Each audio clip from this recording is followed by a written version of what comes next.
गे दाइ कखनसँ बजबै छियौ एम्हर आही ने। कहै जे बैस कहै जे छलही जे बाबू एतेक अर्जेंटीमे किए हमरा बजेलनि से कहै छियौ एम्हर अभी। कतेक दिनसँ बाबू तोहर सोचै छलखिन हन, रिटायर भेलखिन ने मास्टरीमे। हाँ मास्टरीमे रिटायर भऽ गेलखुन तऽ हुनका जे पेंशन भेटलनि हन ओ हम दुनू प्राणी विचार कऽ लेलियै हन जे हमरा 4 गो संतान छह, 2 गो बेटा 2 गो बेटी, तऽ हम सब डिसाइड केलिए हन जे चारूके एक रङ्गके बाँटि दै छियै। ओहि दुआरे बाबू तोरा फोन केले छलखुन। हाँ तऽ तोहर जे ओहिमे हिस्सा हेतऽ से तू नेने जा। हाँ हैया छ तोहर हिस्सा।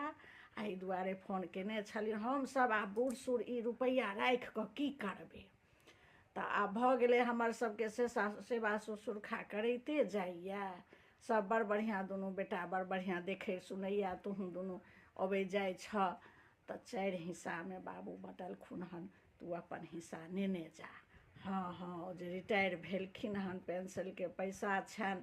आब सब धियापुताके काजमे तोरो सबके आबि जेतऽ, राखि कऽ हमसब की करब। माँ अइले तू हमरा बजेलही, ई तू केहन काज केलहिन हन से पहिने कही। तोरा जे मतलब बाबूके जे रिटायरमे पैसा भेटलनि हन, तू दुनू डिसाइड केलही जे एकरा हम 4 संतानमे बाँटि लेब। बिल्कुल गलत डिसीजन छौ, बुझि गेलही। ई पैसाके एकदम तू अपना दुनू प्राणी सम्हारि कऽ राख। जब तक जीबे ई पैसा अपने साथमे राख। ने बेटाके दैके काज छौ ने बेटीके दैके काज छौ।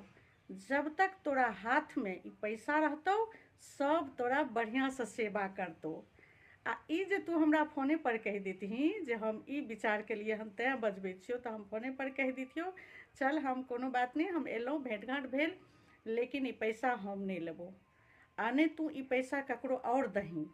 ई पैसा सिर्फ तू दुनू प्राणी अपना ले राख। जब तक जीबे तब तक ई पैसा राख। रिटायरमेंटके पैसा छियै, तोहर अपन पैसा छियौ दुनू प्राणीके। तऽ ई पैसा जब तक तोरा हाथमे रहतौ ने सब आगू पाछू घूमतौ, सब सेवा करतौ। लेकिन जखने तू बाँटि देबही ने तखने तोरा दिक्कत शुरू भऽ जेतौ, बुझि गेलही। ताहि दुआरे कखनो बूढ़ सूढ़के, केओ भी बूढ़ सूढ़ रहथुन ने, अपन जे हुनकर रिटायरमेंटके पैसा होइ छनि, अपन जे हुनका हाथमे पूँजी पघा छनि, वएह सबसँ बड़का दौलत छै। बेटो पुतोहु सबके